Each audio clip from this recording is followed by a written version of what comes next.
Little girl bought Hell's Angel a coffee with her last dollar.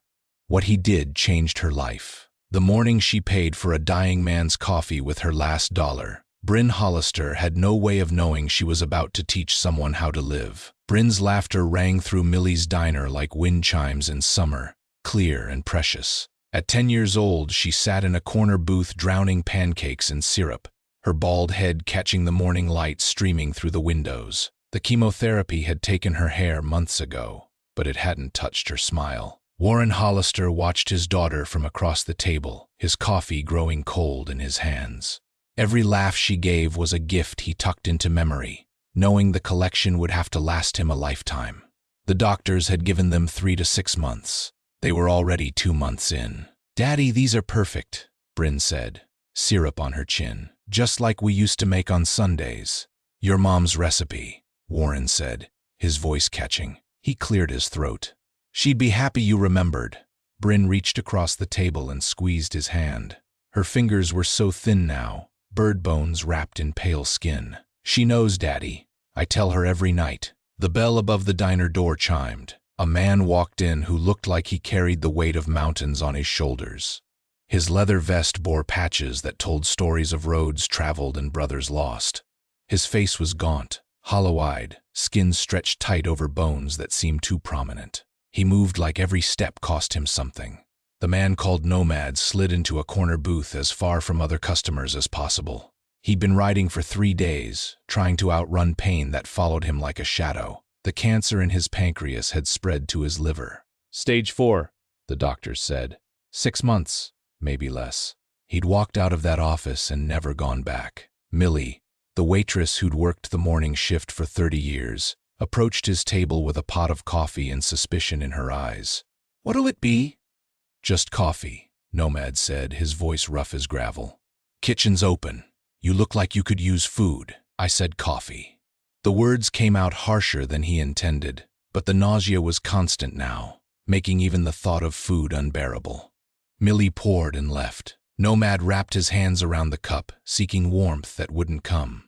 Across the diner, the bald girl was laughing again, and the sound made something in his chest ache worse than the tumor eating him alive. He'd been pushing away his brothers for weeks now. Kodiak called every day. Gunnar showed up at his apartment twice. Raven tried to force her way in with groceries. He sent them all away with words designed to cut, to drive them back, to make them hate him before they had to watch him die. Better anger than pity.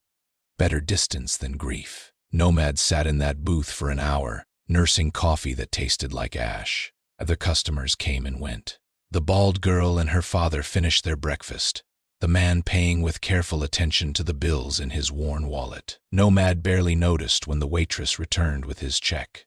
"That'll be $6.50, Millie said, sliding the slip of paper across the table. Nomad reached for his wallet. His hand found empty denim. He checked his other pocket. Nothing. The inside vest pocket where he always kept his emergency cash. Empty. His chest went cold. The last truck stop, 3 hours back. He'd used the bathroom, hung his vest on the door hook. Someone must have gone through it while he was in the stall. He'd been so wrapped up in his own misery he hadn't even checked. "Problem?" Millie's voice had gone hard. "My wallet's gone. Someone lifted it at my last stop." "Sure they did." She crossed her arms. "You got another way to pay?" Nomad thought of his bike outside, nearly empty gas tank, no way to fill it. His phone had maybe 10% battery. His brothers would come get him in a heartbeat, but that would mean telling them where he was, why he'd taken off, seeing their faces when they realized he was dying. "I can leave my vest," he said. "It's worth more than $6. I don't want your vest. I want cash, or I call the cops." Millie's hand moved toward the phone on her apron. Other customers were staring now.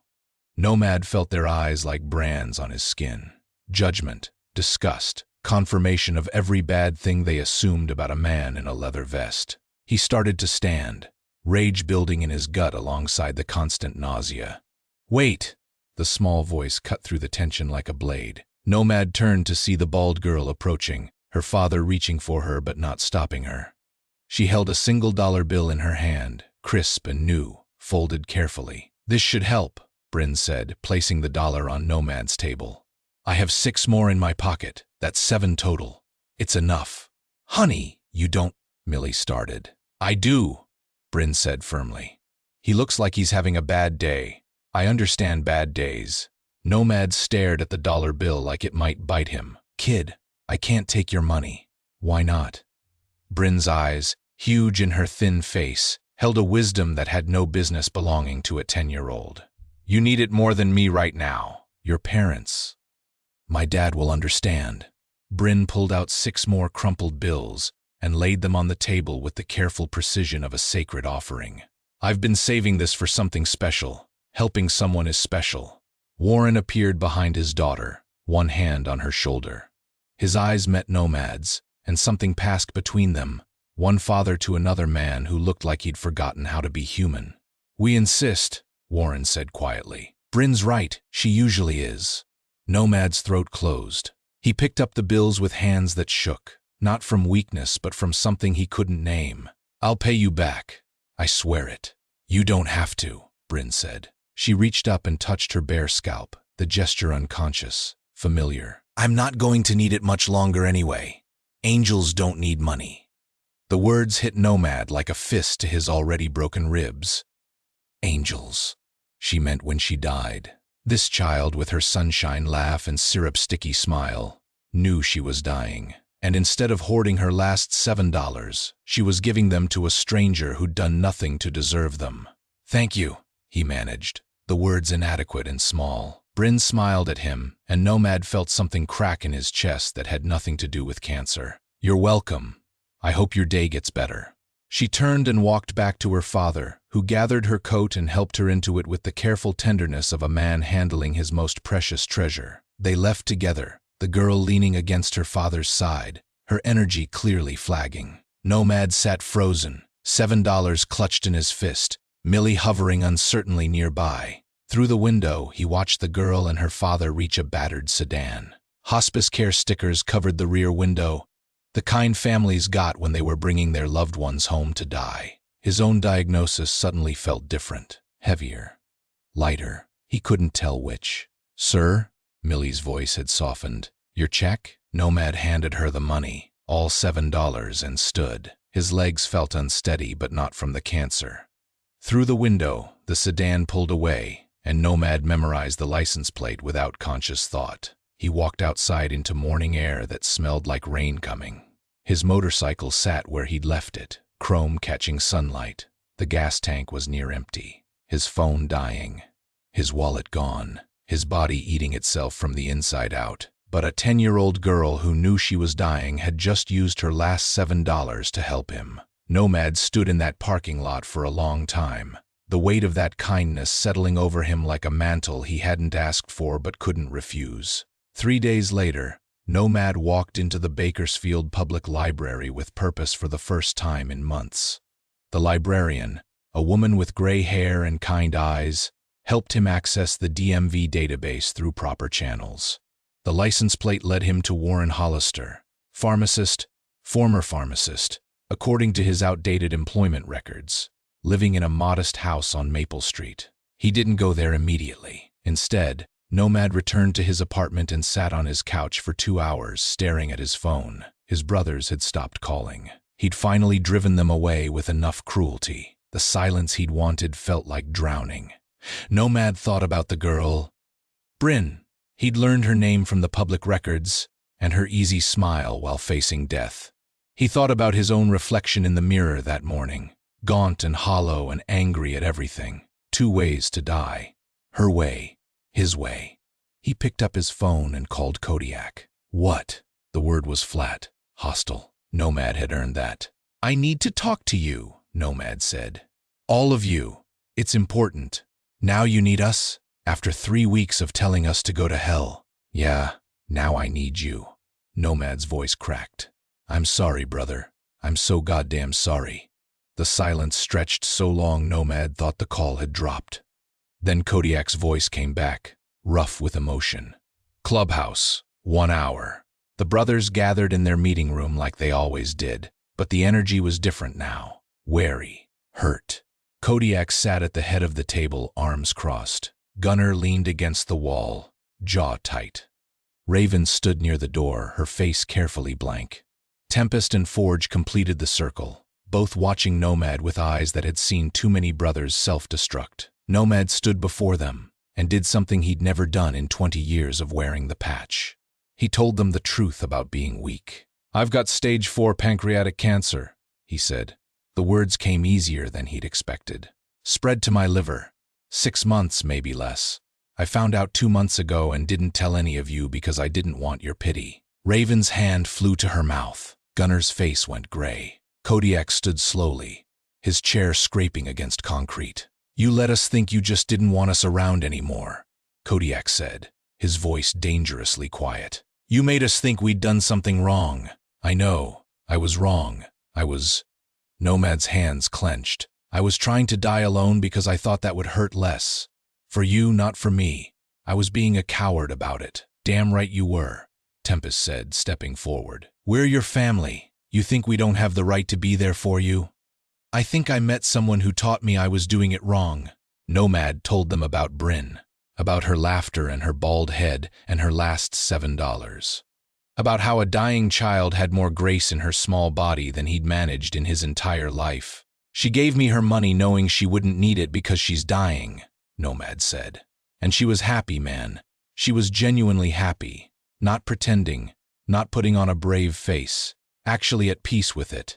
And I realized I have a choice." "What choice?" Raven asked, tears streaming down her face.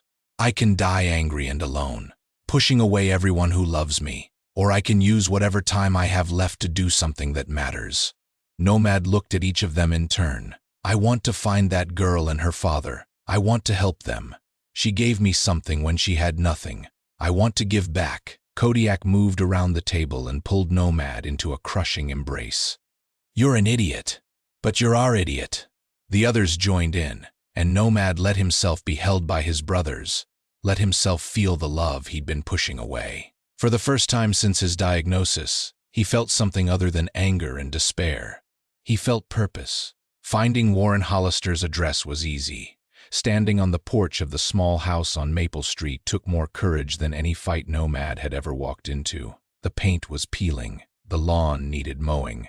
Medical equipment was visible through the front window. This was a house where death was expected.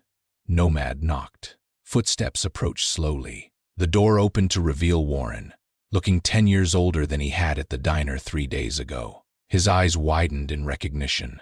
"The man from Millie's," Warren said. "My name's Nomad. I came to return your daughter's money." He held out $20, 4 times what Brynn had given him. Warren didn't take it. "That's not necessary. Brynn wanted to help you. It made her happy." "I know. That's why I'm here." Nomad lowered his hand. "Can we talk? I have something I need to say to her." Suspicion flickered across Warren's face. "About what?" "About dying." The words hung in the spring air between them. "I have stage 4 pancreatic cancer. 6 months, maybe less. Your daughter gave me $7 and taught me more about facing death than any doctor or priest ever could. I want to thank her, and I want to ask her something." Warren's face went through several emotions before settling on exhausted resignation. "She's sleeping right now. The mornings are her good time. By afternoon, she's usually too tired to stay awake. I can come back." "No." Warren opened the door wider. "Come in. When she wakes up, she'll want to meet you. She's been talking about you. Praying for you, actually." The house was small and cluttered with the detritus of illness, pill bottles, medical charts, a wheelchair folded in the corner. Pictures covered every surface, most showing a smiling woman with Brynn's eyes. Warren saw Nomad looking. "My wife, Catherine," Warren said. "Breast cancer took her 2 years ago. Brynn was diagnosed 6 months later. Leukemia, the aggressive kind." "I'm sorry. Everyone's sorry." Warren moved to the kitchen, started making coffee with automatic motions. "Sorry doesn't change anything. Sorry doesn't buy the medications insurance won't cover. Sorry doesn't give me my wife back or my daughter more time." Nomad sat at the kitchen table without being invited. "You're right. It doesn't. Nothing does. But I want to tell you what your daughter did with that $7. He told Warren everything. About pushing away his brothers. About planning to die alone and angry. about how Brynn's simple act of kindness had cracked something open in him that he'd thought was sealed forever. "She's 10 years old and she has more wisdom than I've gained in 43 years, Nomad said. "She told me angels don't need money. She knew. She knows. And instead of being terrified, she's at peace. She wasn't always." Warren poured coffee, his hands shaking slightly. "The first month after diagnosis, she cried every night. Asked me why God was punishing her. Asked if she'd been bad. I didn't have answers. What changed? Her mother came to her in a dream." Warren's voice dropped to barely a whisper. "Or that's what Brynn says. I don't know if I believe it, but Brynn does. She says Catherine told her that dying isn't the end, it's just going home. After that, she stopped being afraid." A sound came from down the hall. Movement, a small cough. Warren set down his coffee cup. "She's awake. Let me check on her first." He disappeared down the hallway. Nomad heard low voices. Warren's deep rumble and Brynn's higher pitch, bright with curiosity. Then Warren called out, "She wants to meet you." Brynn's room was an explosion of color in a house shadowed by grief. Posters covered the walls. Horses, beaches, cartoon characters. Stuffed animals crowded every surface. A bucket list hung on the wall, items written in childish handwriting. Most were crossed off. Some never would be. Brynn sat propped up in bed, surrounded by pillows. She wore pajamas covered in stars. Her face lit up when she saw Nomad in the doorway. "You came back," she said. "I hoped you would." Nomad approached slowly, feeling like he was in the presence of something sacred. "I wanted to thank you, and to return your money." "Keep it," Brynn said immediately. "Or give it to someone else who needs it. That's what money's for." "Your daughter's remarkable," Nomad said to Warren, who hovered by the door. "I know." Warren's voice broke on the words. Nomad sat in the chair beside Brynn's bed. Up close, he could see how thin she was, how the cancer had hollowed her out from the inside just like his own disease was doing to him. They were mirrors of each other, separated by 33 years and united by the same ending. "Can I ask you something?" Nomad said. "Okay. How are you not angry? How are you so—" He struggled for the word. "Okay with it?" Brynn considered the question with the seriousness it deserved. "I was angry, really angry. But being angry just made me feel bad, and I don't have enough time to feel bad. I'd rather feel good. But you're 10. You should have your whole life. Maybe." Brynn shrugged, the gesture heartbreaking in its casual acceptance. "But I don't. So I can either spend the time I do have being mad about it, or I can spend it doing things that make me happy. I choose happy." Nomad felt tears building behind his eyes for the first time since his diagnosis. "That's what I came to ask you. I've been doing it wrong, being angry, pushing people away, and I want to change that, but I don't know how." "Start by letting people love you," Brynn said simply. "That's the easy part. The hard part is believing you deserve it." The wisdom in those words, from a child's mouth, broke something in Nomad that had been cracking since the diner. He put his face in his hands and wept. Not the angry, bitter tears he'd shed alone in his apartment, but tears of release, of grief acknowledged and shared. Warren moved to comfort him, but Brynn spoke first. "It's okay to be sad, you should be sad, but you can be sad and still choose to live while you're alive. That's what I'm doing." Nomad raised his head and looked at this child who'd become his teacher. "I want to help you. Your dad mentioned a bucket list. What's left on it that you haven't done?" Brynn's face transformed with joy. She pointed to the list on the wall. "Lots of things. Riding a motorcycle, seeing the ocean, meeting real horses, going to a carnival, having a huge birthday party even though my birthday isn't until October and I probably won't." She trailed off. "Then we have it early," Nomad said. "We do all of it. Everything on that list. You don't have to." Warren started. "I know I don't have to. I want to." Nomad stood, energy returning to his weakened body. "I have brothers, good people, strong people, people who love nothing more than making miracles happen. Let us do this." Warren looked at his daughter, saw the hope blazing in her eyes, and nodded. "Okay, yes, thank you." Nomad pulled out his phone and called Kodiak. "Brother, I need the club. All of it. I found what I'm going to do with my time left. The next morning, Nomad returned to Maple Street with 5 motorcycles and 5 brothers. Raven brought her camera. Gunnar brought his tools and a child-sized helmet he'd found at a shop. Tempest brought blankets and medical supplies. Forge brought his steady calm. Kodiak brought his leadership and his heart. Brynn stood on the porch in jeans and a jacket, her thin frame trembling with excitement. Warren held her elbow, steadying her, his face torn between fear and gratitude. "This is Brynn," Nomad said to his brothers.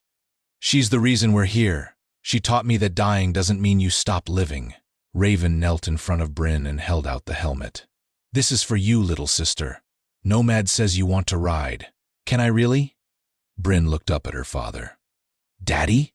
Warren hesitated. Every parent's instinct screamed at him to say no, to keep her safe, to protect her from risk. But what was he protecting her for? She was dying anyway.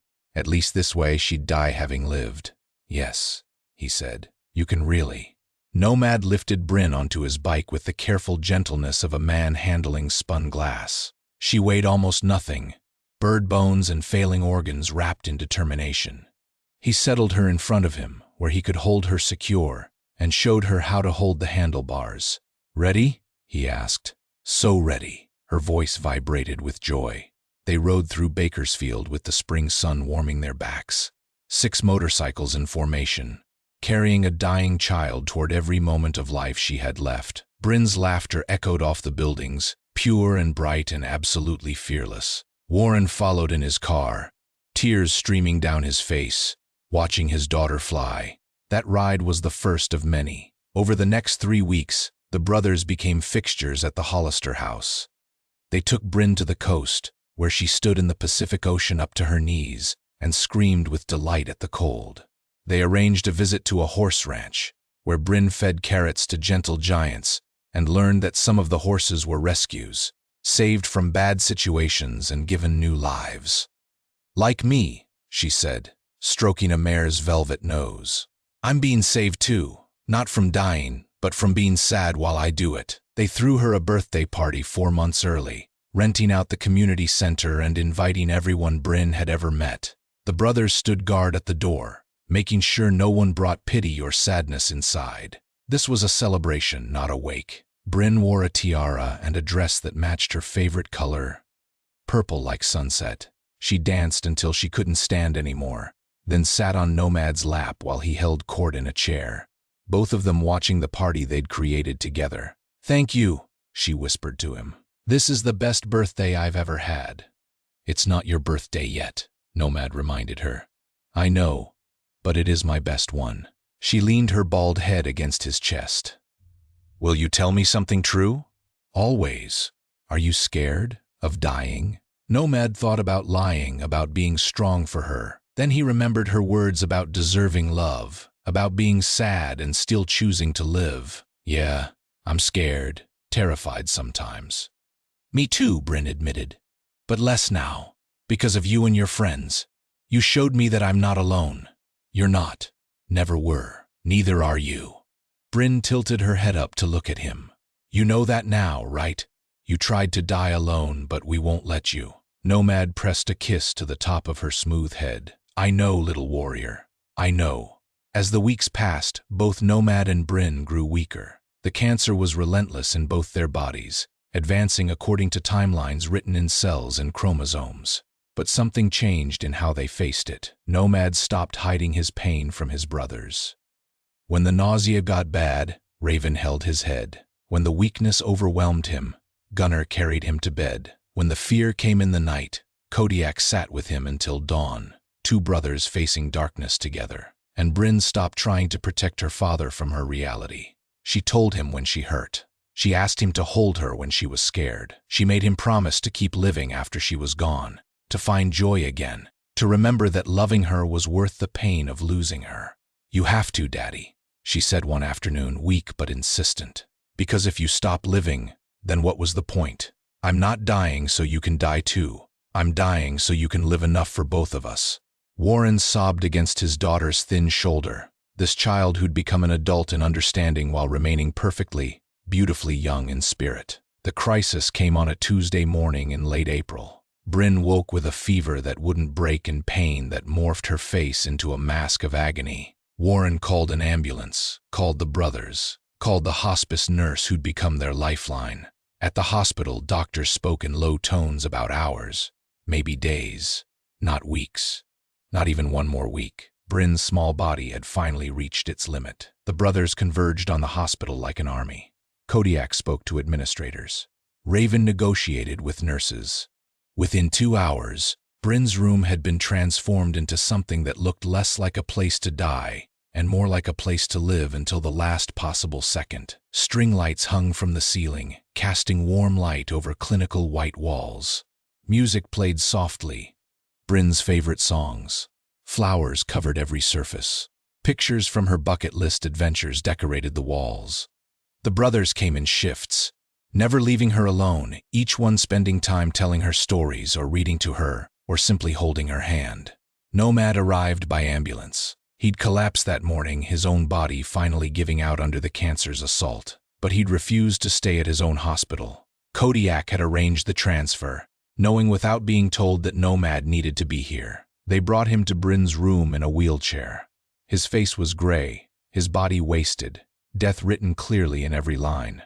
But his eyes were alive, fixed on the small form in the hospital bed. "Hey, little warrior," he said, his voice barely above a whisper. Brynn's eyes fluttered open. Her smile was weak but genuine. "You came. Wouldn't miss it for the world." Gunnar pushed Nomad's wheelchair close to the bed. Nomad reached out and took Brynn's hand. Two people at the end of their roads, holding on to each other for the last miles.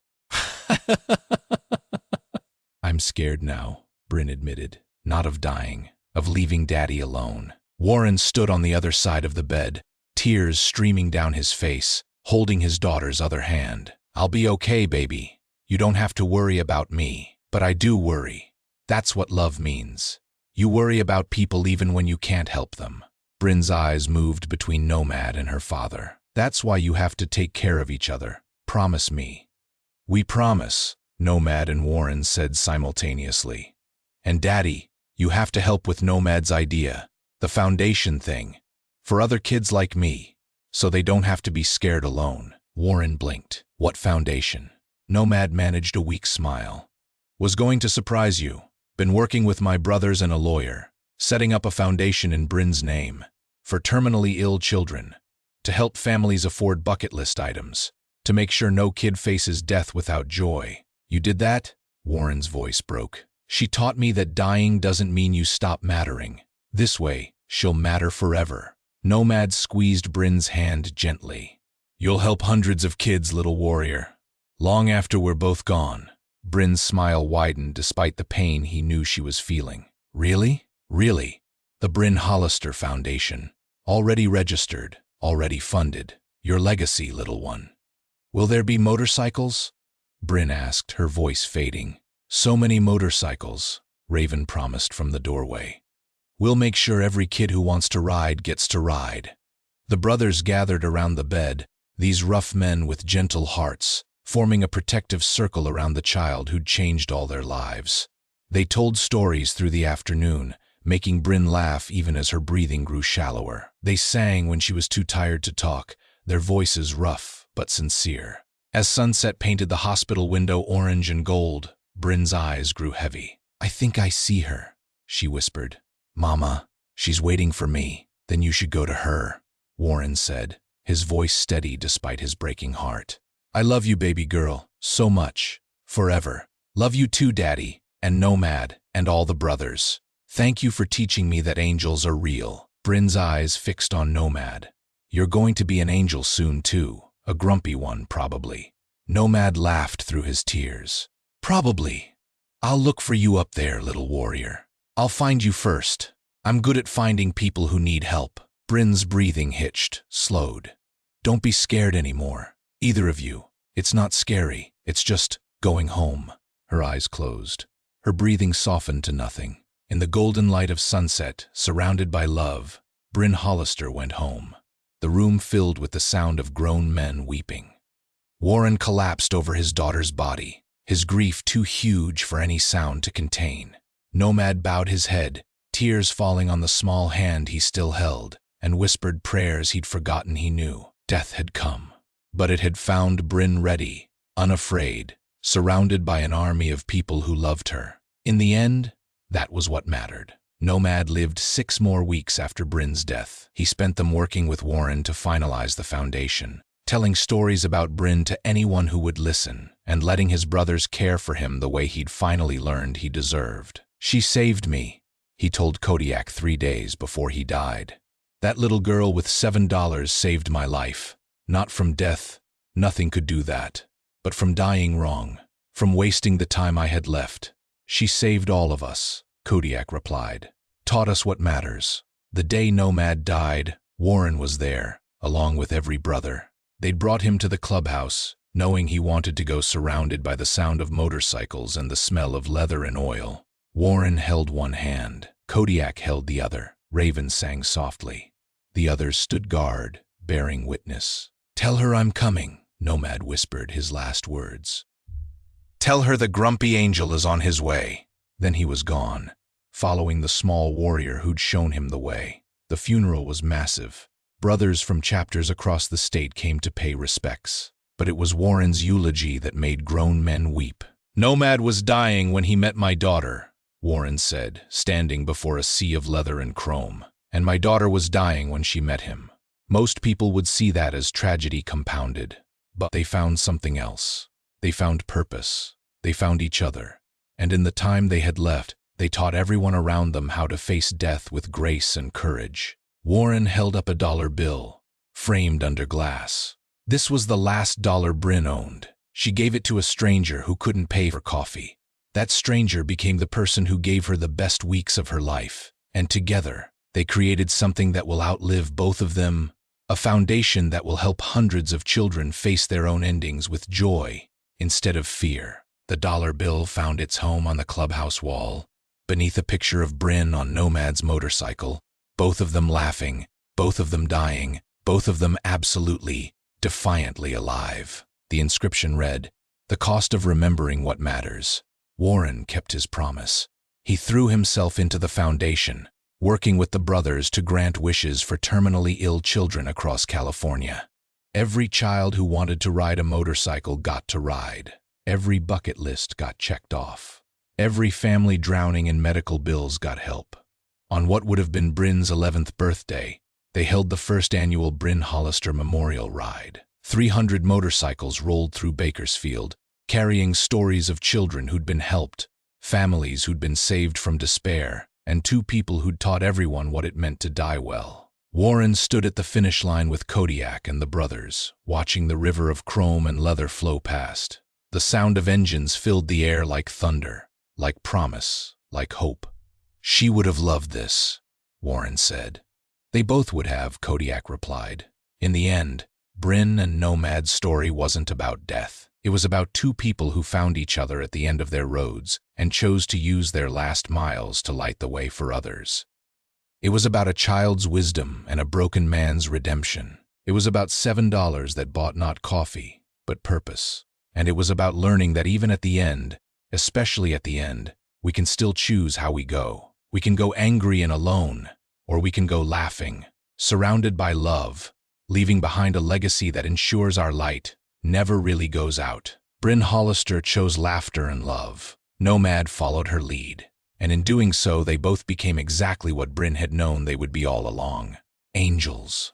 Real ones. The kind that ride motorcycles and grant wishes, and remind the world that dying doesn't mean you stop mattering. The kind that teach us all how to live. If you have enjoyed this story, tell YouTube to send you more stories like this by subscribing to this channel, liking the video, and leaving a comment.